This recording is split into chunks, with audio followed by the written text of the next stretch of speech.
Sean todos bienvenidos a una nueva edición de Bitácora de Viaje. Y bueno, en esta ocasión tengo pues la grata compañía de Sergio Valero Ruiz. Sergio es pues, un estudioso y de una serie de temas que me parecen fascinantes. Entre ellos, tiene un libro que se llama Vamos hacia la Aquelarre 2018. Debo decir antes de iniciar la entrevista, Sergio es graduado en Humanidades y Patrimonio de la Universidad de Castilla-La Mancha, posee un título de máster en profesor de Geografía, Historia del Arte. Ha nacido en Toledo, ciudad de enorme legado esotérico, centra sus intereses intelectuales en campos como la historia, la filosofía, la antropología, y en materias como la brujería, el folclore y la tradición sapiencial. Bienvenido, Sergio, y muchas gracias por aceptar la invitación. Muchas gracias, es un placer estar aquí. La primera pregunta que me viene es, ¿de dónde nació la idea o esa motivación tuyo como investigador de hacer un trabajo, publicar un trabajo como este que tenemos, que es el camino hacia el aquelarre? ¿De dónde surgieron esas inquietudes? Cuando empecé la carrera, me empecé a interesar por este tipo de temas antropológicos. Siempre era algo que, digamos que en mi vida había estado ahí, siempre había formado parte de mi vida, pero era algo tímido, era algo que yo realmente no sabía que tenía una vocación académica, que se podía estudiar de forma formal. Y al entrar a la carrera, cuando entré en contacto por primera vez con antropología, descubrí que no solo había una materia de estudio que abarcaba este tipo de cosas, sino que además pues, me podía dedicar a ello, podía dedicarle mi vida a ello. Fue entonces cuando me empecé a dedicar un poquito más en serio, a leer libros sobre esta materia, a escribir ciertos artículos, todo muy a nivel muy básico. La gente se empezó a interesar, por supuesto. Me empezó a hacer preguntas sobre brujería, me empezó a hacer preguntas sobre qué libros puedo leer, qué materiales puedo encontrar. Y llegó un punto en el que yo me veía respondiendo una y otra vez a las mismas preguntas. Entonces yo dije, tengo que hacer algo. Necesito escribir algo, necesito tener algún tipo de documento, necesito algo que yo poder dar a la gente, que decir, mira, tú quieres responder, tú quieres respuestas a esta pregunta, esa otra persona también, todos buscan la misma respuesta. ¿Qué se me ocurrió? Escribir un libro. Claro que pasar de la nada, de a lo mejor algunos artículos de 5 páginas como máximo, a un libro, pues parece algo abismal, parece una diferencia abrumadora. Eh, pero fue así, ocurrió. Y si he hecho la vista atrás, pues ahí está el origen del libro, el germen, la raíz de todo esto. Y que de hecho, pues bueno, este tema del aquelarre ha ido dando vueltas, dando vueltas, dando vueltas y al final, pues es la situación en la que nos encontramos ahora y ha sido la puerta de entrada a un montón de publicaciones que han venido después y que yo creo que seguirán viniendo. Interesante.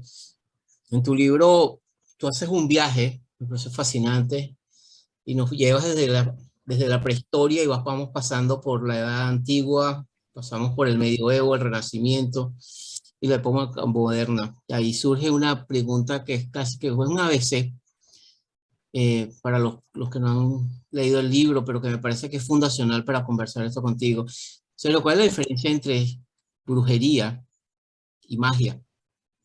¿Hay distinciones entre una y la otra? Porque muchas veces se mezclan conceptos, ¿no? Se mezclan muchos conceptos y muchas veces resulta ambiguo incluso, porque hay definiciones que abarcan ambas. Incluso podríamos ir mucho más allá. ¿Cuál es la diferencia entre magia y religión? Ujú. Porque en la brujería parece que encontramos ambas también. Parece que encontramos magia, pero encontramos también religión. Es un campo muy, muy, muy ambiguo. Y yo creo que es precisamente tan ambiguo porque a medida que ha avanzado la historia, este tipo de conceptos se han ido separando. Desde mi punto de vista, había un momento en el que estaban unidos, en el que no había tanta diferencia o que incluso era la misma cosa, pero que con el paso de los siglos y con diferentes perspectivas se han ido disgregando, se han ido separando y hoy en día tenemos diferentes definiciones para diferentes conceptos, algunos de los más diversos. ¿Cuál sería la diferencia entre magia y religión? O sea, perdón, entre magia y brujería. La brujería es un camino, es una práctica, es un método. La magia es, digamos que, una técnica, una herramienta. Desde este punto de vista, la magia está presente dentro de la brujería. Es decir, todo tipo de brujería tendría un componente mágico, pero no todo tipo de práctica mágica sería necesariamente brujería. Y este punto queda claro cuando vamos a la raíz del poder o esa propia magia presente dentro de la brujería. Y es que históricamente, en los diferentes momentos culturales, en los diferentes periodos, siempre hay una serie de elementos que se mantienen dentro de la brujería. ¿Cuáles son? Bueno, el periodo cristiano, por ejemplo, los denominó el pacto diabólico, el vuelo hacia la aquelarre, ese tipo de elementos que, desprovistos de toda esa imagen cristiana, a lo que nos recuerdan es a esa especie de chamanismo primordial, a ese contacto con los espíritus, a esas prácticas estáticas. Yo creo que esa es la clave dentro de la brujería. ¿Por qué? Porque la bruja, el brujo, siempre que realiza su magia, suele colocarse en ese aspecto, en ese plano liminal, en ese punto entre el mundo material y el mundo espiritual. Casi como pues, los chamanes o como los sacerdotes de la antigüedad o como, bueno, los antiguos magos que con el paso del tiempo, pues bueno, se fueron desligando de eso y encontramos diferentes prácticas. Pero la clave de la brujería yo diría que es esa, que es una magia muy vinculada con lo liminal, con el contacto con entidades más allá de lo material, con realización de pactos, acuerdos, con prácticas estáticas, con estados alterados de conciencia, el uso de ciertas sustancias y luego también pues un componente pues evidentemente de magia simpática. Ujú.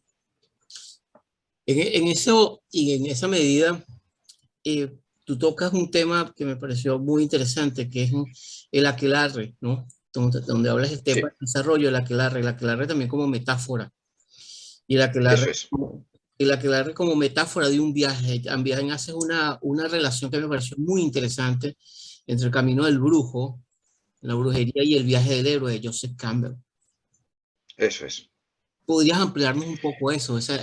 ¿Por qué llegaste a esa conclusión y cómo fue el desarrollo de esas ideas para llegar a esa idea? El viaje del héroe realmente es lo que es el monomito, es común a prácticamente todas las mitologías. O sea, en Joseph Ujú, Campbell, en El héroe de las mil caras, pues nos explica cómo aparecen en multitud de partes del mundo, independientemente del marco cultural del que provenga. Analizando el aquelarre, yo me di cuenta que este tenía una serie de partes que no eran físicas, que no eran, ujú, no se correspondían con una ceremonia que tenía lugar en un lugar físico. Había algunas que sí, pero otras que no. Y que esas otras, que eran iniciáticas, sin lugar a dudas, compartían rasgos con este viaje del héroe.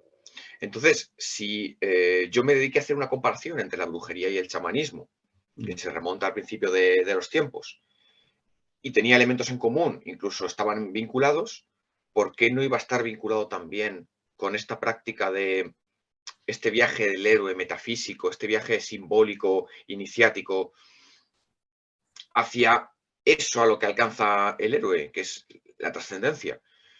Pues puestos a analizar estos dos elementos, me encuentro que sí, hay elementos que coinciden completamente. La llamada está presente incluso en el chamanismo, está presente en prácticamente todas las corrientes. Para tú iniciarte en algo, primero tienes que sentir la llamada, está en la brujería. La figura del mentor está en la brujería, está en esta aquelarre. Este paso a través de lo que es el mundo infernal, el mundo oscuro, que es el descenso al inframundo que aparece en el viaje del héroe, también está en la brujería. Este aquelarre tiene una parte oscura, una parte pues que yo acabé denominando ese viaje a través del bosque oscuro. Un regreso de ese viaje del bosque oscuro porque no permaneces allí, tienes que retornar y retornas además con algo que te has traído del inframundo.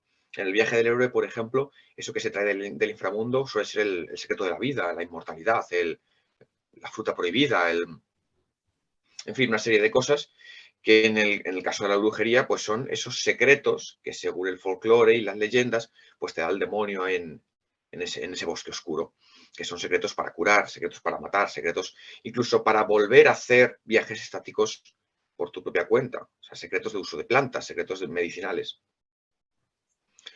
Y al final, ese héroe que retorna al mundo es un incomprendido, porque en el monomito ese héroe que retorna no es precisamente elogiado, no se convierte en una especie de paradigma social para toda su comunidad, sino que llega a ser incluso pues alguien apartado, alguien que ha visto lo que hay más allá y que por tanto no puede estar con los comunes.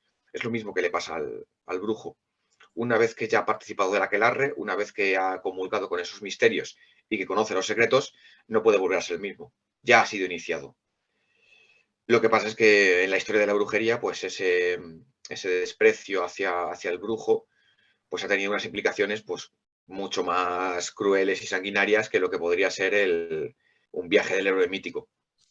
Sí, porque fíjate que me parece interesantísimo y fue una de las ideas que más me llamó la atención de tu libro al leerlo, porque finalmente es el encuentro y me recuerdas de alguna manera, me llegan mientras estabas conversando la película Zombie, ¿te acuerdas de las brujas de Harlem? Creo que se llama Las brujas de Harlem, o de Salem, las brujas de Salem.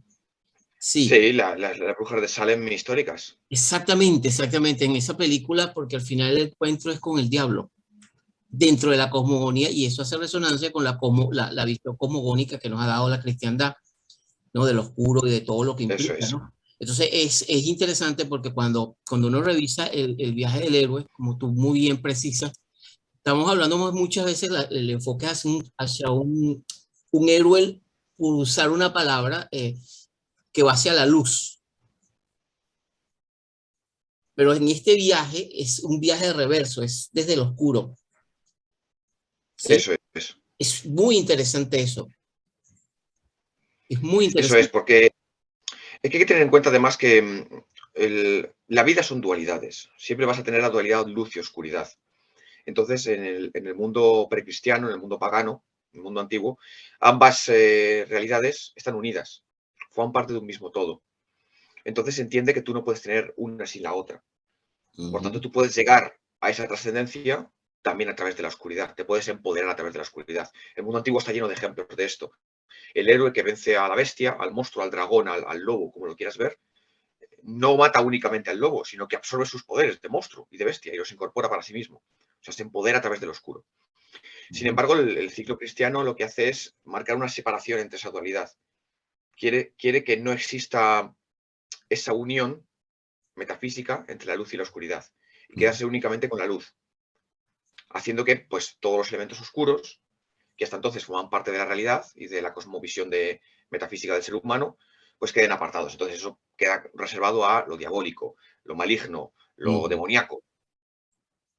Y esos elementos, pues, que realmente son parte esencial de la vida y que yo creo que son incluso parte esencial de nosotros, de lo que nosotros somos como seres, quedan apartados. Si a ti te escinden de una parte de ti mismo, te vas a acabar perdido, porque es como que te estás negando a ti mismo una parte de tu ser, te faltan las herramientas, te faltan los mapas de parte del mundo. Ujú. Si simplemente te queda lo luminoso, pues al final la luz te acaba cegando. Yo creo que esa es la parte interesante de la brujería, que es un camino que, como muchos otros del mundo antiguo, no teme transitar por esa vereda oscura, por ese camino oscuro, y que nos demuestra que el héroe no tiene por qué ser un caballero de brillante armadura, sino que también puede ser un brujo. Ujú. Fíjate que en esa misma línea de lo que tú tocas, me llama mucho la atención cómo tú esbozas el tema fundacional del chamanismo, ¿no? Como idea Sí, primogenia que contiene imágenes, historias, y me remonta, qué sé yo, imaginando 10.000 años antes de la llegada de la cristiandad, hombres en una fogata viendo figuras y dibujando figuras y tú haces un esbozo de la conexión también con el chamán, ese ser que eso es. está entre esos dos, que es como una especie de ciudadano entre dos mundos, entre lo espiritual y lo humano, y el chamán también como un símbolo que va a generar posteriormente una conexión con el brujo, con el mago, etcétera. ¿Cómo Eso llegaste es. a esas conclusiones, Sergio? ¿Cómo llegaste a esas líneas conectoras? Yo lo que hice fue coger los elementos básicos de la brujería, del folclore, todo lo asociado al demonio, al aquelarre, al vuelo en escoba, lo típico que todo el mundo asocia, que son casi clichés de la brujería. Y llegué a la conclusión y dije, si esto es una construcción cultural, es decir, si esto es una especie como de barniz, es lo externo, tiene que haber algo interno, tiene que haber alguna esencia. Tiene que haber algo que lo conecte con algo mucho más antiguo que esta imagen que se está dando. Pero necesitamos algo con lo que compararlo. Mm, Entonces yo fui comparando y fui buscando esos puntos de conexión con diferentes corrientes. Entonces dije, ¿por qué no la más antigua? Porque a fin de cuentas el chamanismo es la práctica espiritual más antigua de la humanidad. Entonces me di cuenta que había muchos elementos que coincidían. La iniciación, la llamada, las prácticas estáticas, el uso de sustancias, entrar en contacto con entidades espirituales, el, incluso el vuelo en escoba podría ser una alegoría de ese vuelo chamánico en un estado alterado de conciencia o en un trance. Pero es que incluso en el chamanismo encontrábamos elementos de sanación, encontrábamos elementos de maldición, encontrábamos eh, bueno, una serie de elementos, chamanismo, una especie como de, digamos que, escisión del chamanismo o derivación del chamanismo. Una derivación un poco más oscura, porque es cierto que la brujería siempre tiene un componente oscuro. Y a partir de ese punto, pues llegué a la conclusión que había una vinculación más que evidente entre ambas. Luego, más allá de eso, pues los símbolos están ahí. Las figuras de criaturas astadas, por ejemplo, que se pueden remontar incluso hacia las pinturas rupestres de la prehistoria. Esa posición un tanto, digamos, que escindida de la sociedad, pero que al mismo tiempo colabora con la sociedad, igual que el chamán. Esa categoría de, no religiosa, porque ni los chamanes son sacerdotes, ni los brujos tampoco son sacerdotes. Son como intermediarios entre los mundos el mundo material y el mundo metafísico, el mundo espiritual. En fin, una serie de elementos que hicieron que esa vinculación fuese más que evidente. es que me llama mucho la atención, Sergio, porque generalmente cuando uno hace ciertas referencias, y cuando digo uno es el hecho de que el lector común o la persona que no está versada en estos temas, uno solo hace mucho el tema y se va mucho desde el punto de la cultura greco-romana, ¿no? En cuanto a la Hécate, ciertos dioses, etcétera, etcétera. Pero tú tocas un elemento que me pareció muy integrador en tu libro, que es cuando tocas también el encuentro del mundo Sí, celta, el encuentro del mundo nórdico, de toda esa cosmogonía nórdica que arranca aquí incluso de la conexión con Islandia, de todas las sagas islandesas, las sagas que hay. eso es. Eh, y al final tú vas haciendo una especie de hilo conector que me pareció fascinante, porque de alguna manera les va dando forma a cómo se va consolidando ciertas figuras dentro de este tema que estamos hablando, entre ellas rituales aquelarricos, la bruja, que ya hablaremos ya su evolución de la bruja y cómo se fue dando esta especie de adquisición desde diferentes culturas, pero también la figura que tú tocas de Satán, ¿no? Como, como un elemento la figura de la cual se hace eco la imaginación, que está reforzada también por el cine, por el arte, por diferentes elementos, también es la construcción y el agregado de partes de muchas culturas. Eso es. Eso ¿Cómo es. puedes hablarnos un poco de eso, Sergio? Me pareció fascinante. La figura del diablo es, yo creo que una de las más fascinantes de la historia, porque como has dicho, se va construyendo a lo largo del tiempo, cogiendo de aquí y de allá de diferentes culturas.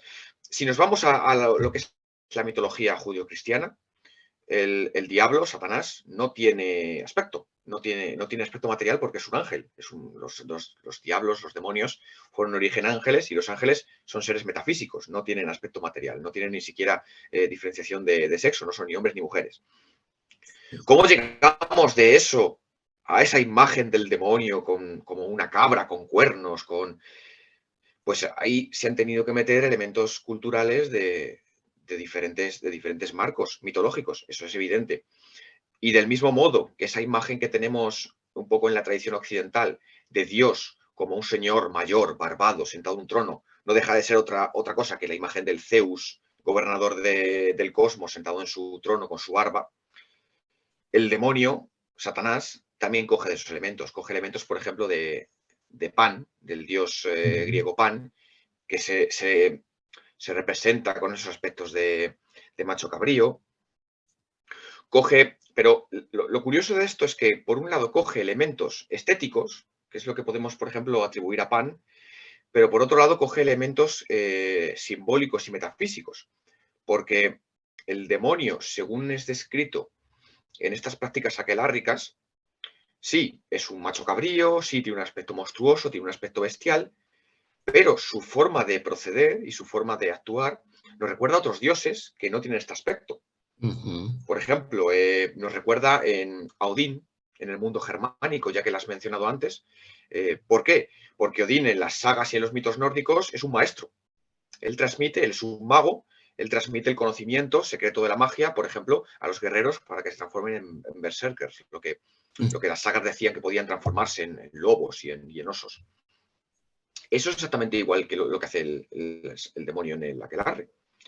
Él se convierte en una especie como de maestro de ceremonias, se convierte en un patrón de los brujos y las brujas y transmite los secretos de las plantas y de los conjuros. Entonces, en ambos sentidos tenemos esa doble influencia. Por un lado, el aparato estético y por otro lado, el aparato, digamos que metafísico, simbólico, a nivel de práctica. Todo eso se va combinando y va evolucionando a lo largo de la historia a través de un ciclo cristiano o mejor dicho, cuya imagen del demonio pues también va cambiando. Porque no es lo mismo la primera Edad Media, por ejemplo, en la que el demonio es algo, digamos, fantasioso, casi incluso que psicológico, que te afecta a la mente, que, por ejemplo, consideran que esta primera parte de la Edad Media considera que las brujas no son reales, es una especie de alucinación que el demonio les mete en la cabeza para que se crean.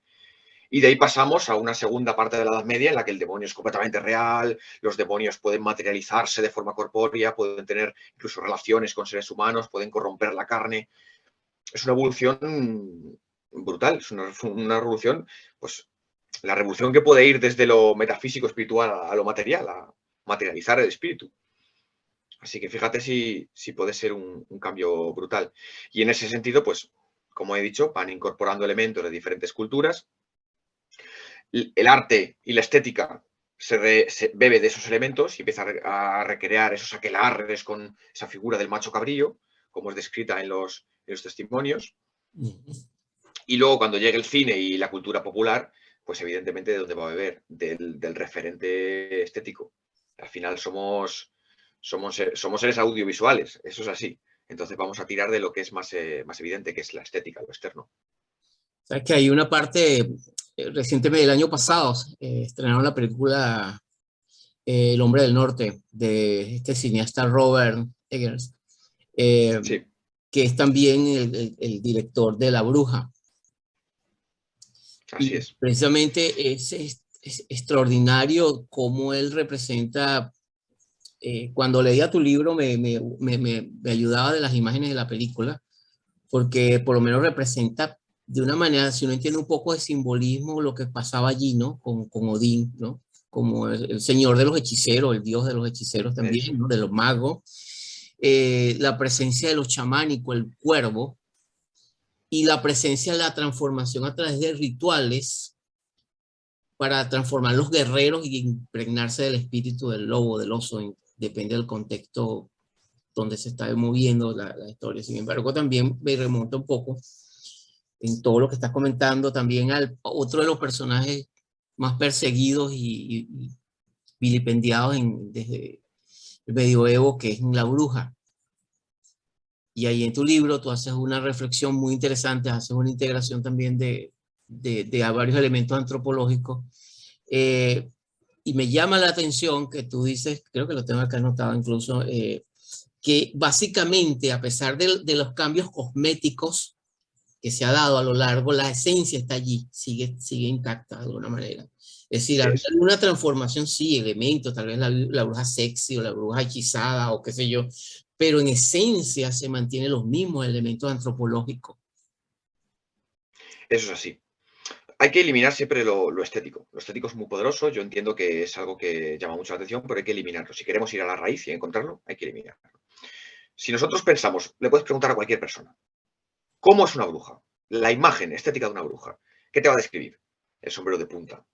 O a lo mejor una imagen un poco más de la señora mayor de los cuentos de hadas. Es como una especie de, como de lugares comunes que el arte, la literatura, el cine, pues nos ha creado de la brujería. Pero lo mismo podemos hacer de cualquier otro tipo de cosas. El hombre lobo, el vampiro, lo que queramos. Hay una especie de lugares comunes a los que siempre acudimos. ¿Cuál es la realidad? Que probablemente una bruja, por ejemplo, del siglo XV, no se diferenciase estéticamente en nada de ninguna de sus personas, de sus vecinos de su pueblo. Ni llevaban sombrero de punta, ni vestían de negro, ni llevaban una especie de... ni tenían verrugas, ni eran feas, ni... Bueno, podían ser feas o podían ser guapas, o podían ser... Guapas, sí, eso no. Claro, podía ser cualquier... Era una persona común, común y corriente. Igual que los chamanes son personas comunes y corrientes, más allá del aparato ritual y simbólico que se pongan para ciertos rituales. Pero es cierto y es innegable que la historia y el arte pues ha ido creando una imagen de la bruja vieja, de la bruja, luego como has mencionado, la bruja sexy se recupera con el simbolismo, el cine hace una mezcla de ambas, pero quitando ese tipo de elementos, tenemos la esencia. Y la esencia es siempre la misma. Esa esencia que nos retrotrae a ese chamanismo, a ese primer método para entrar en contacto con lo metafísico. Y eso siempre está presente. De tal forma que cuando no está presente, por muchos sombreros de punta que se usen, por mucha estética que se quiera elaborar, no deja de ser una especie de teatro, de pantomima, en la que, bueno, sí, tú te estás disfrazando de la imagen cliché, arquetípica, si lo quieres decir, de una bruja, pero no eres una bruja. No eres una bruja porque te falta esa esencia, no tienes esa herramienta de contacto con lo metafísico, no tienes ese contacto con lo espiritual, no tienes ese conocimiento de plantas, de sustancias, de lo que puede matar, de lo que puede curar. No tienes las técnicas, por recurrir a otro símil con el chamanismo, las técnicas del éxtasis no las conoces, no sabes hacerlas. No puedes entrar en trance ni en estado alterado de conciencia. Entonces, ¿qué eres? ¿Qué es la bruja? Si a la bruja le quitamos la estética, sigue siendo una bruja.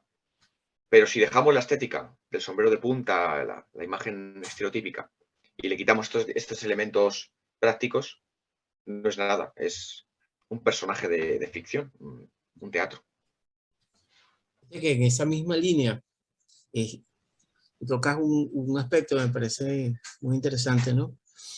Tú haces una evolución, pasas efectivamente de la Edad Media, luego tocas el tema del Renacimiento, la llegada de la Ilustración, la modernidad, llegada del cine, como elementos que fueron llevando a la construcción de muchos de estos estereotipos, y tocas el tema finalmente del neopaganismo, ¿sí? Y tocas un tema que me pareció muy interesante.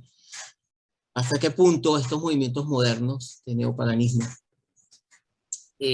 no se quedaron en el camino porque sino básicamente se quedaron como una moda más y no penetraron realmente en la esencia de lo que es el viaje?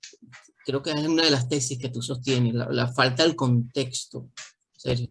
Te explico esto. Eso es. Porque resulta que a mí siempre he sido un lector de los libros de Carlos Castaneda.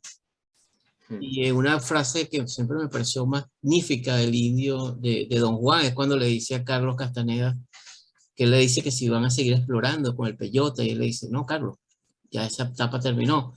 Lo que pasa es que tú estabas tan duro, tan rígido, tan metido en tu mente que tenía que aflojarte con algo. Ahora es cuando empieza el verdadero viaje. Nosotros necesitamos alucinógenos. Ahora es cuando empieza el verdadero viaje, ¿no? Y a veces me llama la atención como eso, quedamos en el cliché, la imagen y la moda, y no en la esencia del viaje, ¿no? ¿Cómo lo ves tú? Desgraciadamente suele ser así, y eso es más frecuente de lo que podemos pensar. Por un lado tiene un aspecto legítimo, porque es que es una especie de llamada espiritual que tiene el ser humano. Tiene una necesidad de conectar con algo. Hay que ver de dónde venimos. Venimos de la modernidad.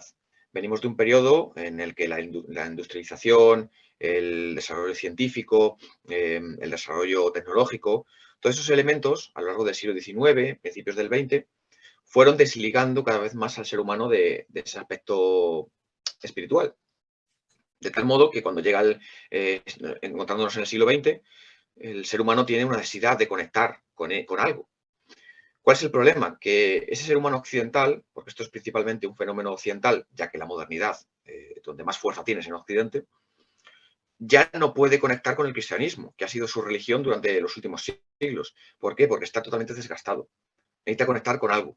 Entonces van a surgir como dos ramas. Va a haber quien mire hacia Oriente, intente conectarse con el Islam, se interesarán, por ejemplo, con el sufismo, intentarán conectarse con el budismo, con el hinduismo, con diferentes prácticas de Oriente, y habrá otro grupo de personas que intenten conectarse con las raíces, intenten buscar eso remoto que una vez tuvieron y que de algún modo, pues, perdieron. Es en ese punto en el que surgirán los neopaganismos, que serán intentos de recuperar esa esencia perdida, esa raíz, ese algo. Pero precisamente decimos neopaganismo y no paganismo a secas porque hay una ruptura, porque no hay un continuismo. Hubo un momento de la historia en el que eso se perdió y ahora estás intentando reconstruirlo o recuperarlo. No hay continuismo. El problema está que cuando tú intentas reconstruir algo, por lo que tienes que empezar es por eso que hemos mencionado, que es la esencia, la parte fundamental. No puedes reconstruir lo estético. Lo estético viene después. Si tú reconstruyes lo estético, por ejemplo, a nivel de estética, de rituales, de formas, de oraciones, de bailes, de cánticos, de como lo quieras ver, no estás reconstruyendo el paganismo, porque el paganismo no es eso es lo accesorio. El paganismo es una esencia, es una forma de entender la vida, es una cosmovisión, es una forma de entender la trascendencia, de lograr la trascendencia. Si tú quitas eso y te quedas en lo estético, pues al final a lo que reduces el neopaganismo es una especie de pantomima, de teatro, en el que tú no dejas de ser un hombre moderno, por cuanto que sigues manteniendo la mentalidad moderna, que es una mentalidad antimetafísica, es una mentalidad en la que no tienes conciencia de trascendencia, en la que tu cosmovisión es lo inmediato, lo material, y a la que tú superpones por encima, como si fuese una especie de casi de medicina, de intento de curar esa necesidad, ese vacío interno que tú tienes, todos esos elementos simbólicos de la vestimenta, los rituales, las prácticas antiguas, paganas, como si eso fuese una especie de bálsamo para calmar ese vacío espiritual que tú tienes. ¿Cuál es el problema? Que no lo calmas. Es algo que, bueno, temporalmente te funciona, pero llega un momento en el que, por lo que yo he ido comprobando, necesitas más. Y muchas veces te encuentras en situación en que personas que están inmersas dentro del neopaganismo van saltando de una corriente a otra, de una práctica a otra. Están un tiempo en una corriente, les satisface más o menos, luego ya llega un momento en el que vuelven a sentir ese vacío y saltan a otra. O a lo mejor se van al budismo, o a lo mejor se van al hinduismo, o a lo mejor se interesan por el sufismo, o por el chamanismo, por diferentes prácticas, pero siempre con ese aspecto superficial, con ese aspecto simbólico estético que no terminan de vincular con esa mentalidad, con esa cosmovisión. Mientras no cambie esa cosmovisión, pues ese neopaganismo tristemente se va a quedar a medias, se va a quedar en esa primera fase en la que sí, tú tienes necesidad, tienes un hambre, te estás alimentando de algo, pero ese algo es algo vacío. Tienes que cambiar, tienes que romper con tu forma de entender la realidad, porque mientras sigas teniendo esta forma de materialista, antimetafísica de entender la realidad, da igual que seas cristiano, da igual que seas budista, da igual que seas sufí, da igual. Vas a seguir siendo lo mismo, que es un hombre moderno, un hombre materialista y un hombre que va a seguir con ese hambre espiritual, ese vacío que no va a conseguir llenar. Yo cuando tú estabas conversando me llegaba un poco la idea de eso que una vez le escuché a un monje budista acerca del turismo espiritual de estos tiempos, ¿no? O sea, una manera como de hacer Hay una diferencia entre el peregrino, el viajero, con una mochila, haciendo una peregrinación, un viaje con un propósito de el turista, ¿no? Sí. Y, y me pregunto, me llegó un poco esa metáfora, ¿hasta qué punto nuestro siglo XX y ni se cuenta el XXI no es más que eso? Una gran, hay buscadores, sí, claro, pero también mucha gente en medio de esa ansiedad cultural que estamos viviendo en todo el planeta, eh, caemos en especies de turismos Sí. espirituales buscando cosas, el azúcar instantánea, ¿no? Que nos calme la ansiedad. En cuanto a eso, porque me parece muy interesante cuando los tiempos actuales que estamos viviendo. Fíjate que vamos a ir dándole un contexto también antropológico y sociológico a esto que tú estás tocando. Porque cuando uno habla y revisa tu libro, um, El camino hacia el aquelarre, por cierto, lo tengo acá en Kindle, realmente uno se puede ubicar o se puede imaginar a algunas personas que es como un tema muy centrado en el tema únicamente de la brujería, pero también yo veo mucho, un aspecto que es mucho más macro, especialmente en ese constructo cultural que nosotros llamamos Occidente, ¿no? Sí. Especialmente de la vieja y mítica Europa, especialmente donde se irradia todo este centro, esta cosmogonía y toda esta visión desde la cristiandad, en la cual todo lo que, tú haces una distinción que me pareció muy interesante, cómo es en la medida en que la cristiandad se va haciendo fuerte, va pasando de esa relación entre lo pagano y lo cristiano, de una relación entre, bueno, opuestos que están allí o fuerzas que están allí encontradas o diferenciadas, a una visión arriba, abajo, la cristiandad acá, Eso el es. paganismo va consciente e inconsciente, y ahí viene el tema, el tema central de este planteamiento que te voy a hacer. En el psicoanálisis hay un trabajo fascinante de un libro que se llama Ansiedad Cultural, de un autor cubano, se llama Rafael López Pedraza. López Pedraza es un autor fascinante. Escribió mucho sobre todo un libro llamado Hermes y sus hijos, considerado uno de los mejores libros que se hayan escrito jamás sobre hermetismo y sobre el dios Hermes. Es fascinante el libro. Dicho esto, él en su libro Ansiedad Cultural dice que uno de los grandes conflictos que tiene el hombre, sobre todo el hombre occidental, es una pugna entre, por un lado, en buena parte una visión anglosajona de un Dios único, ¿no? Monoteísta, y Sí. eso también incluye el Islam, no solamente estoy hablando de la cristiandad, eso también hay todo un tema con el Islam, con los judíos, con los judíos, con los judaicos también, sino básicamente relaciones monoteístas donde tenemos un solo, donde, bueno, aquí no he puesto para más nadie en esta fiesta, aquí el Zeus soy yo, y frente a un panteón, y lo vemos en diferentes culturas, que arranca desde el que va, desde el mundo nórdico, germánico, el mundo celta, etcétera, etcétera, los greco romanos, que es fundacionalmente politeísta.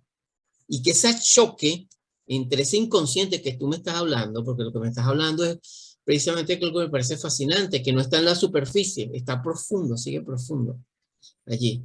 Eso es. Este choque cultural genera una enorme ansiedad, un enorme desgarramiento en el hombre moderno, plantea Rafael López Pedraza, precisamente por esa pugna constante entre el inconsciente, el pecado, entre la sensación de estar haciendo las cosas mal porque estoy por el camino oscuro, etcétera, etcétera, etcétera, ¿no?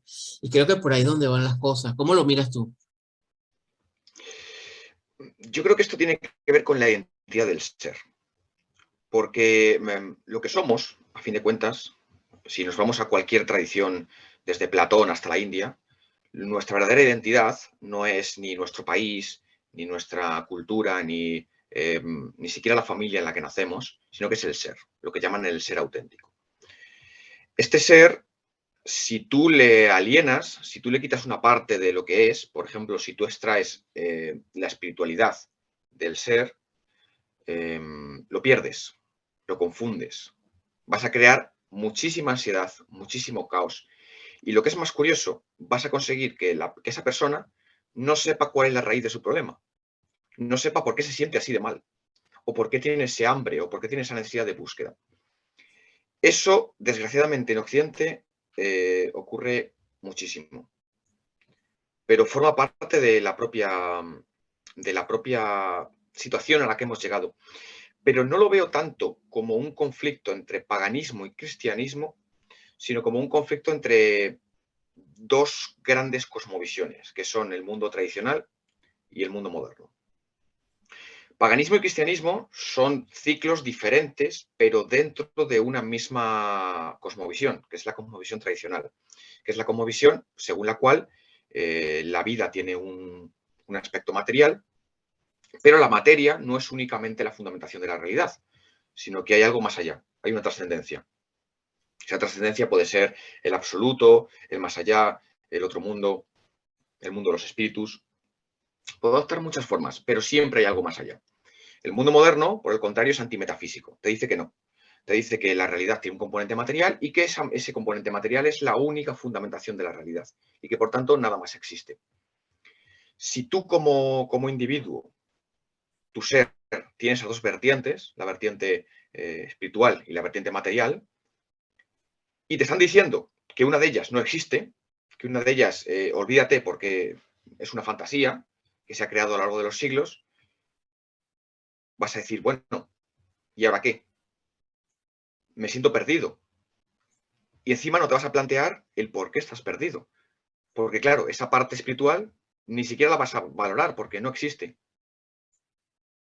Y entonces vas a intentar tratar esa ansiedad, ese caos social que tú tienes dentro, ese caos incluso espiritual, a través de lo material. Sí, tú te puedes tomar medicamentos, te puedes tratar la ansiedad, puedes hacer miles de terapias. No te van a curar. No te vas a hacer sentir mejor. ¿Por qué? Porque hay una parte de tu identidad, de tu ser, que estás negando. Claro que llegar a esto es una evolución. Esto no es que de la noche a la mañana la gente se pierda y, y se olvide de lo que es y de la esencia. Y evidentemente el paso del paganismo al cristianismo es fundamental, porque es un cambio de ciclo. Y ese cambio de ciclo, el cristianismo es el que ya abre las puertas luego a la llegada de la modernidad. O sea, la modernidad no surge a raíz de la ciencia y la tecnología. Ciencia y tecnología ha habido siempre. Esto no es una oposición a la ciencia y a la tecnología, sino la forma de entender la realidad y cómo nosotros nos relacionamos con ella. Y el cristianismo es el que abre las puertas a esa forma, digamos, más materialista de entender la realidad. Pero bueno, en fin, esto sería realmente esto daría para incluso otra charla porque es un tema muy complejo, esta evolución, este cambio de paradigma, y requeriría profundizar muchísimo más en las diferentes ramas, evoluciones del cristianismo, cómo surge esta negación de la metafísica. Nos metemos ya en temas Sí. filosóficos, en temas y es un poco más complicado. Pero a grandes rasgos es eso, es la contraposición entre dos formas de entender la vida y la realidad misma, que es la material, la que únicamente todo se reduce a la materia, y aquella que entiende que la vida es una dualidad entre materia y espíritu. Hay una oposición y esa oposición pues genera esa ansiedad, ese caos, ese conflicto, esa destrucción de la identidad del ser. Fíjate que eso es interesante porque llegamos entonces al viaje de lo que ocurre a partir de los años 90. Viene la explosión del movimiento de la llamada Nueva Era. Toca en el libro. Sí. En ese movimiento de la Nueva Era, bueno, iba muy ubicado con un momento geopolítico importante, ¿no? Que venía acompañado de lo que era la llamada la caída del muro de Berlín. Venían toda una serie de ilusiones y fantasías sobre capitalismo y democracia en en todo Occidente y para todo el planeta, ¿no? Y con una visión, una cosmogonía muy azucarada, ¿no? En mi opinión, de las cosas. Y sobre este Sí. movimiento de la nueva era, ya yo, de hecho, mi generación fue una generación que bebió directamente de la nueva era en su momento fulgurante, donde en toda ciudad, todo pueblo había por lo menos una ventas de libros con toda una cantidad de autores y de los más diversos, ¿no? Que era una especie como de ensalada de fruta mezclada con muchas cosas allí al mismo tiempo. Al fin y al cabo, eh, yo soy de los que piensa que la nueva era le hizo mucho daño, el movimiento como tal le hizo mucho daño a muchísima gente. Es mi opinión ya como, incluso en el campo de la salud mental, lo digo con mucha responsabilidad.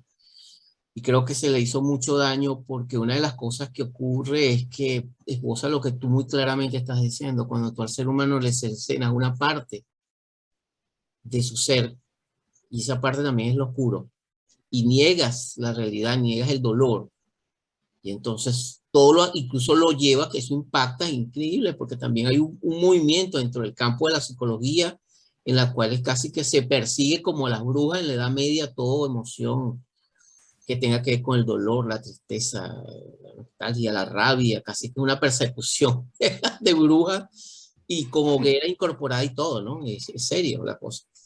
Porque una vez que a veces el momento no te permite evaluar las cosas al momento, sino 10, 15, 20 años después que pasa algo. Yo creo que una de las conclusiones, incluso que lo tocas en tu libro, es acerca del movimiento de la nueva era. Porque en la nueva era, por supuesto, hay algunos elementos que se pueden rescatar, no lo niego, pero en líneas generales fue una especie de constructo donde incluso proliferaron muchas sectas fundamentalistas, Sí, de corte fundamentalista, sobre todo en Estados Unidos y en buena parte de Europa, ¿no? eso es Eh, cierto. y tu libro, de alguna manera, es un libro interesante, porque de alguna manera tú le das un equilibrio, le das un contexto a las cosas. De hecho, tú tocas el tema también. ¿Cómo llegaste? Esa es mi conclusión. ¿Cómo llegaste tú a esas conclusiones también desde tu libro? En cuanto al tema de la nueva era, el tema del turismo espiritual, dicho en otras palabras, ¿no? Desde mis palabras, pero de Sí. otra forma. La nueva era parecía que iba a ser como la respuesta a este problema espiritual que teníamos. Era como la panacea. Va a llegar el mundo del espíritu, va a llegar. La nueva era va a suponer el cambio de paradigma por completo. Vamos a restaurar el espíritu, vamos a volver a poner las cosas en orden, por así decirlo. La nueva era, evidentemente, aunque se desarrolla en el siglo XX, pues tiene sus antecedentes en la teosofía del siglo XIX, etcétera. Una serie de cosas que, bueno, no vienen ahora al caso.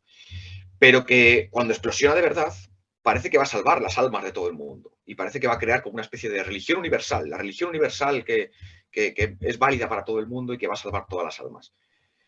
Lo triste es que, como tú dices, con la perspectiva del tiempo, nos dimos cuenta de que fue un fraude, que fue uno de los mayores fraudes y una de las mayores decepciones. ¿Por qué?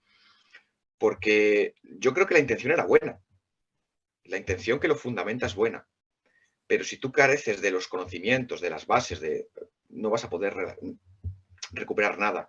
¿Cómo pretendes restaurar el orden del ser si no, por ejemplo, si no intentas traer de vuelta la sombra interna del ser, esa que se alejó hace siglos? No puedes, no puedes. Entonces, en lo que vas a caer es en una especie de...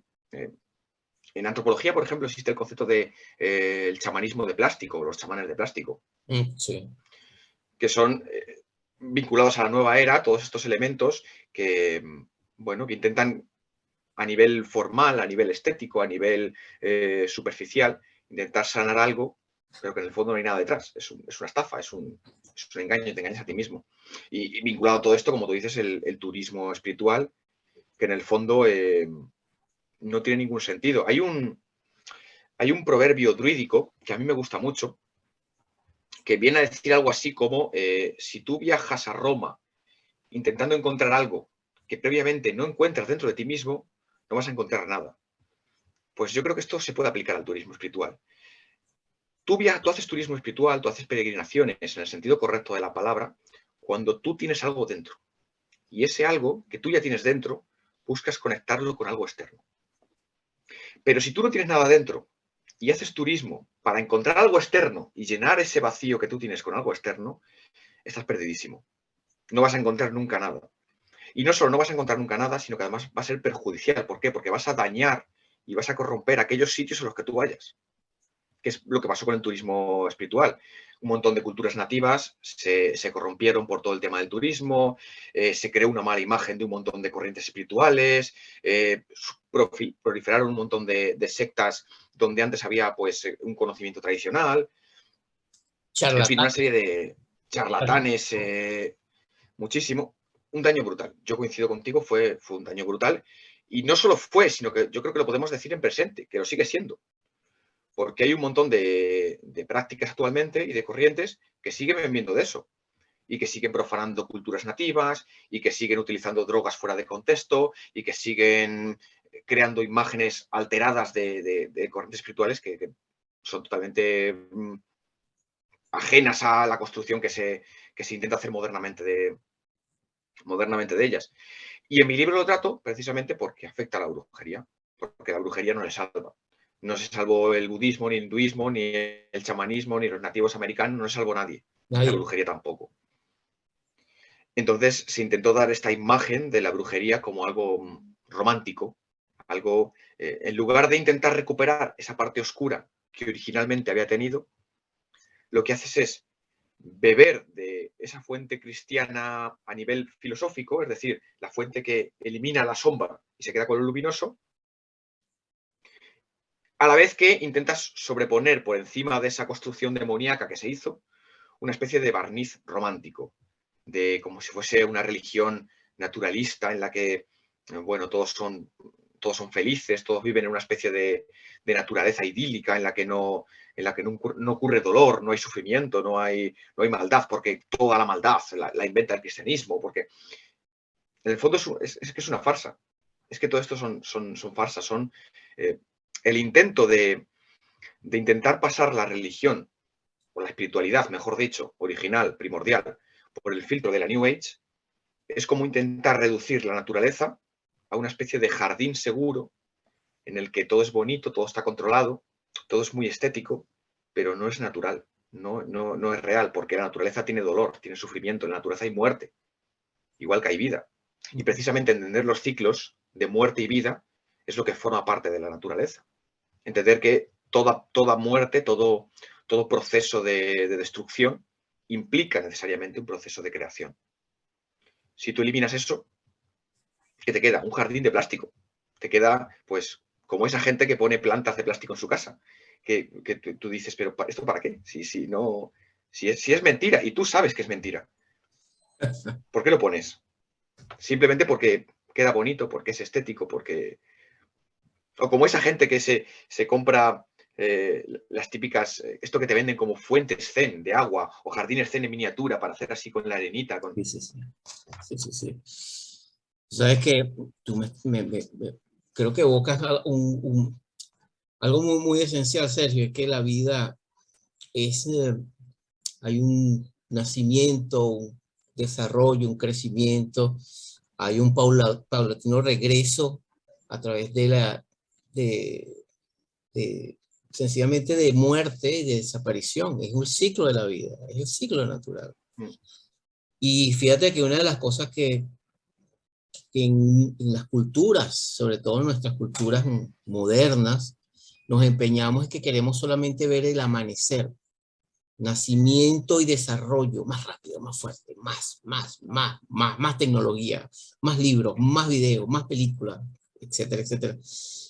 Pero ese ciclo de descenso, los griegos tenían una palabra fabulosa que usaban poco, el catabasis, el descenso.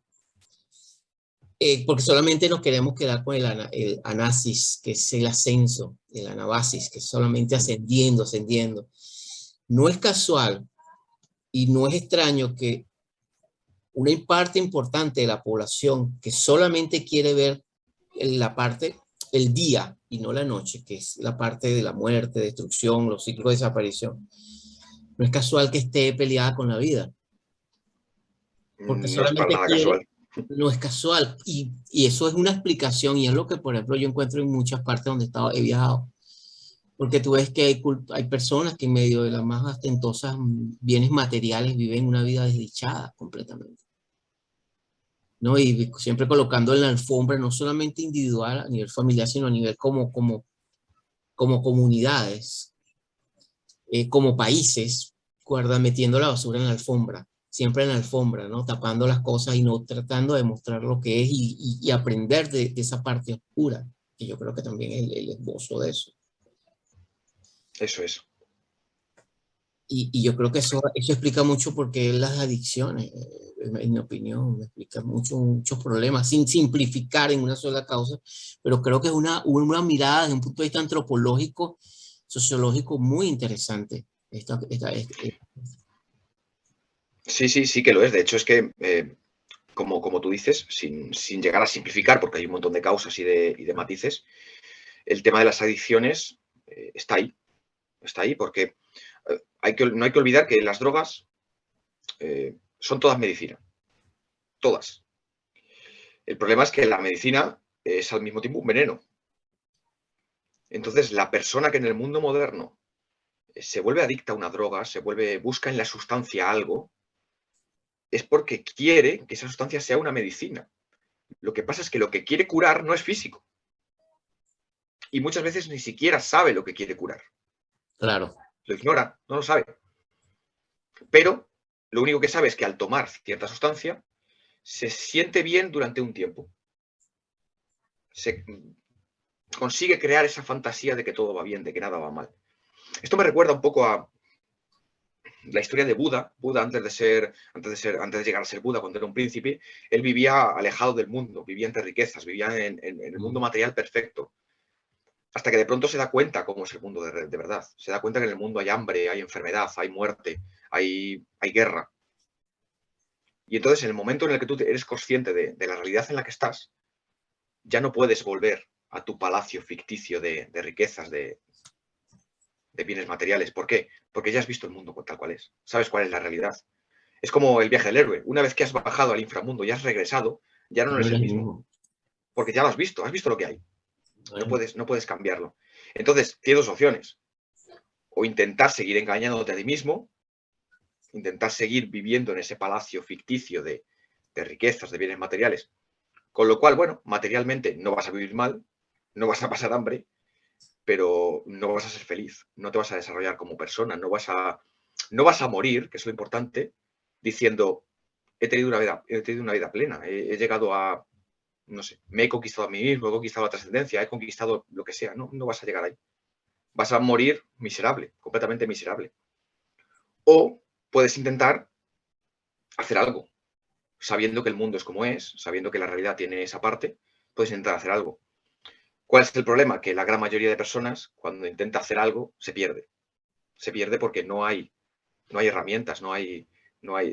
¿Qué se encuentra? Se encuentra con la New Age, se encuentra con sectas, se encuentra con un montón de charlatanes que les van a vender ideas muy bonitas sobre el mundo, sobre la realidad, pero que en el fondo no llegan a ninguna parte, no alcanzan, no llegan a tocar ese algo esencial y al final se quedan perdidas, diluidas. Es triste. Hay un libro hermoso, recién publicado en España, de una autora, ella está en Barcelona, que se llama Un paseo por los limbos, de Ana Adel. Te lo recomiendo. El libro es una joya, una joya. Su tema fundacional es sobre los limbos, esos espacios liminales, ese estado de transición que tú tocas en el aquelarre es un estado, por ejemplo, de limbo entre dos mundos, transicional. Y cuando yo observo, sin ánimo de entrar en una especie de ser juez de nada ni de nadie, absolutamente, pero sí una reflexión por lo que tú estás hablando desde un punto de vista antropológico. Cuando uno ve esta generación de jóvenes, muchos jóvenes en TikTok o cualquier otra de estas redes haciendo invocaciones, lo que ellos llaman prácticas mágicas, y poniéndolos en vivo, una cantidad de cosas, me recuerda también los peligros de este viaje, ¿no? Porque son portales que se están abriendo que no sabemos qué hay allí, allá del constructo. Y ahí quiero hacerte una pregunta ya más personal. ¿Tú consideras, en tu propia experiencia y saliéndonos más de lo académico, porque yo sé que tú eres un buscador y vas más allá del tema académico, ¿tú consideras que el tema, por ejemplo, el mal, existe como entidad espiritual independiente, con conciencia, o consideras que es un constructo? Mira la pregunta que te estoy haciendo, tamaña pregunta. Es complicada, es una pregunta complicada. Claro, porque una cosa es lo que yo crea a nivel personal y otra cosa es lo que podemos encontrar, por ejemplo, en diferentes prácticas espirituales del mundo y de creencias. No, lo que tú crees. Puede no coincidir, claro. Lo que tú crees como viajero en todo este mundo que has estado, así, no solamente como investigador, sino lo que tú has visto y lo que has explorado. el mal como absoluto metafísico, el mal como entidad que yo creo que puede existir, pero no en el ser humano. O sea, no creo que el ser humano pueda llegar a ser absolutamente malvado, intrínsecamente malvado, intrínsecamente no creo que pueda serlo por su naturaleza. Ujú. Igual que los animales no creo que puedan llegar a ser, el ser humano al final es un animal, no llegan a ser. Pero a nivel metafísico mm, sí que puede existir. Sí que puede existir ese aspecto maligno de entendiendo mal De como todo lo que fuerzas, de fuerzas claro, destructivas, de fuerzas. destructivas, que lo único que buscan es el sufrimiento, sufrimiento por sufrimiento, el daño por el daño, sin que eso implique nada positivo. Sí, Mm, yo creo que sí que puede existir y de hecho en muchas culturas se considera que existen entidades espirituales que son buenas, es entidades espirituales que son ambiguas, pueden ser buenas o pueden ser malas, cierto. y entidades espirituales que son intrínsecamente malvadas. Y esas entidades intrínsecamente malvadas, que normalmente se les llama por la tradición judio-cristiana demonios, aunque demonio es una palabra griega que no tiene, pero se les llama demonios,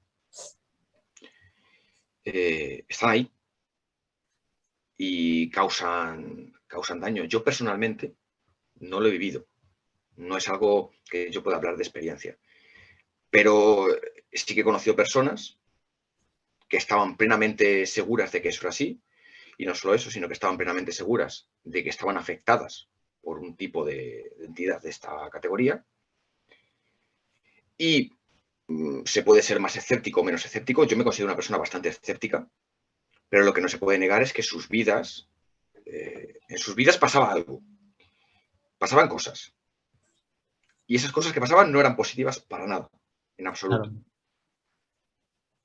Y estaban relacionadas con temas de accidentes, de enfermedades, de una serie de circunstancias que, por otro lado, podrían ser naturales, pero que en ese contexto concreto no parecían tan naturales porque no parecían tener una explicación natural de por qué ocurre esto, por qué, por qué me está pasando esto, por qué en mi casa ocurre tal cosa, por qué. Y son situaciones terroríficas porque las personas, recuerdo ahora mismo una persona concreta que plenamente creía esto y vivía completamente agobiada por este hecho. Incluso me llegó a contar que buscó ayuda de profesionales en el ámbito espiritual para intentar deshacerse de lo que fuese que habría ahí, porque la estaba consumiendo. O Ujú. sea, su vida la estaba consumiendo por completo. Así que, bueno, es algo que se crea o no se crea en ello, es algo al menos en lo que merece la pena pensar. No, y que ahí me llama la atención porque en todas las culturas, en todo el planeta, no hay una cultura, no hay una cultura en el planeta que no contengan elementos como de ese tipo, ¿no? Que hablen de entidades, que hablen de... Eso habla mucho, ¿no? Estamos hablando de más experiencias de 20.000. Por ejemplo, los aborígenes australianos tienen 60.000 años acá, antes que llegaran los ingleses, 60.000 años. Apenas los ingleses llegaron, no tienen ni 120, 130 años que llegaron a este lado del mundo, ¿no? Y Australia está poblada de leyendas y de historias, de espíritus y de esas conexiones que tú tocas en tu libro sobre las fuerzas del chamanismo, ¿no? Que están allí. Y ahí viene una pregunta también que quiero hacerte. ¿Hay brujería en España? ¿Cómo? Porque fíjate, cuando uno habla, te hablo de España y de Europa en general, eh, hay brujería en España. Hay corrientes de brujería ahí en Europa actualmente. Hay, O es parte del turismo, es solamente un turismo espiritual que está allí. hay, hay cosas diferentes. Mm, Y esas cosas diferentes, generalmente, todas se suelen englobar como brujería. mira que, Pero a la luz de lo que hemos hablado en esta conversación, nos damos cuenta que no, que eso no puede ser.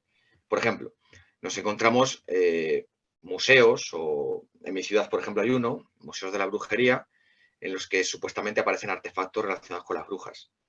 No tiene nada de brujería. Es la mera curiosidad, el morbo, lo extraño, lo grotesco, no es brujería. También nos encontramos personas que, bueno, beben un poco de ese neopaganismo y que se autodenominan brujas. Yo, sin ánimo de ofender a nadie, porque no es mi intención ofender a nadie, muchas de esas personas que he conocido no tienen nada de brujería, ni de brujas. Son personas que participan de eso que hemos mencionado, que es la pantomima, el teatro. Sí, sí, sí. Yo- Y luego existen personas que muchas veces no se denominan brujas, mm, pero que algo hay, algo tienen. sí, sí. Y esas personas generalmente no suelen estar vinculadas ni con el neopaganismo, ni con ninguna cosa grotesca, estética que podemos asociar con esa imagen popular, casi cliché, de la brujería. Ujú. Suelen ser personas que yo sé que existen porque las he conocido. Generalmente viven en ámbitos rurales, no suelen ser personas urbanas. Son personas que tienen conocimientos sobre plantas, sobre venenos, sobre curaciones.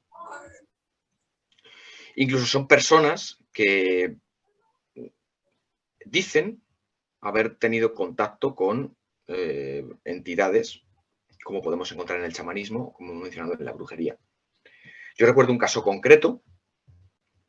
Esto es una señora ya mayor de un pueblo, que ella decía que había un espíritu que le hablaba y que era un espíritu del agua.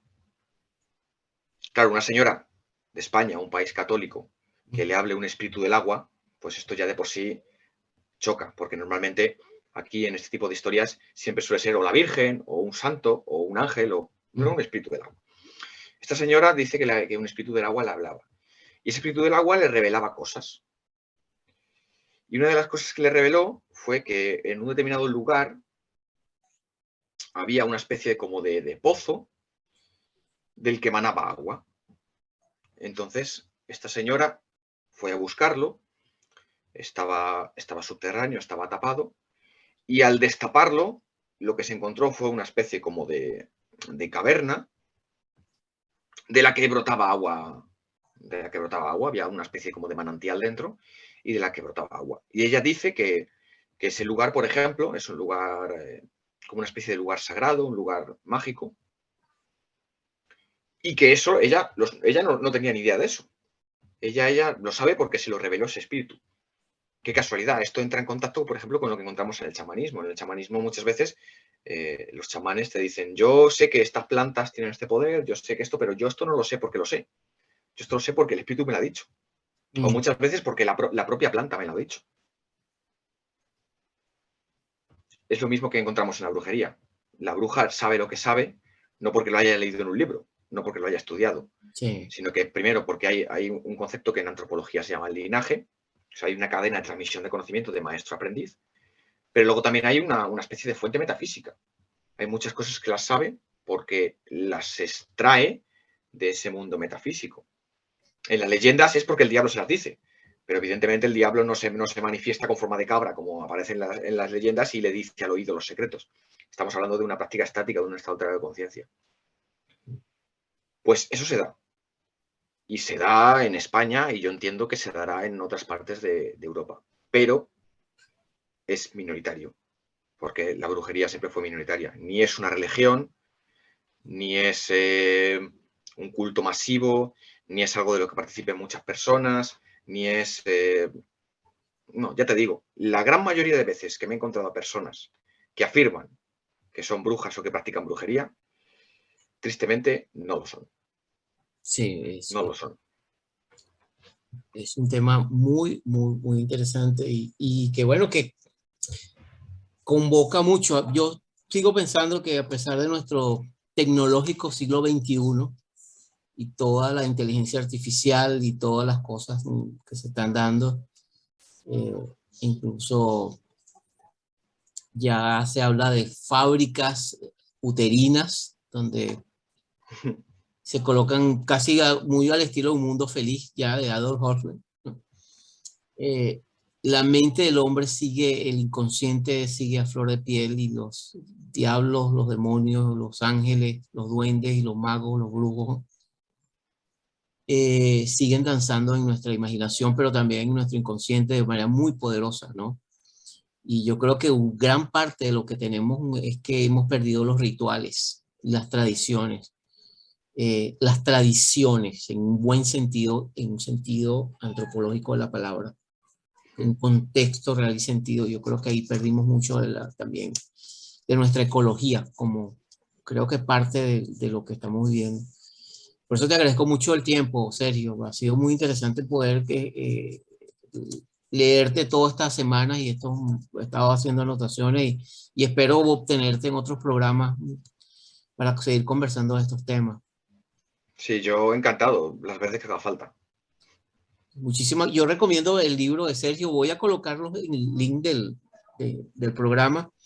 Y bueno, te quiero comprometer acá cuando salga tu libro sobre sobre el nuevo próximo trabajo, no sé si se puede decir. Sí, Este, sí, se puede decir. bueno, sobre hombres lobos, precisamente va a tocar la época del invierno acá y yo precisamente quiero trabajar el tema de los lobos, del hombre lobo. Y me encantaría invitarte para que habláramos sobre tu libro y que habláramos un poquito sobre el tema. Hombre, por supuesto, si me intentas convencer con temas de brujas y de licántropos, no me tienes ni que convencer, ya está hecho, está ya Bueno, hecho. pues yo fascinado de escucharte porque me parece fascinante. Yo vengo, por cierto, hay un programa que tengo, hay una entrevista que le hice es un creativo mexicano, Enrique Palafox. Está considerado uno de los mayores expertos sobre la novela de Drácula en el mundo. Y su doctorado es sobre Drácula, sobre la novela. Mm. Y su libro y su máster en comunicación es sobre Drácula. Él se ha leído y no solamente él ha estado en el castillo, en los castillos, en todos los lugares, y es interesante todo el tema, sobre todo del tema del vampiro, que ese es otro tema, y toda esa colección. Te voy a mandar el link para que cuando Sí, tengas sí, lo sí, me revises. interesa, me interesa. Creo que te va a interesar. Y Sí, bueno, por supuesto. bueno, Sergio, muchísimas gracias y estamos en conexión. Un abrazo. Un abrazo y gracias.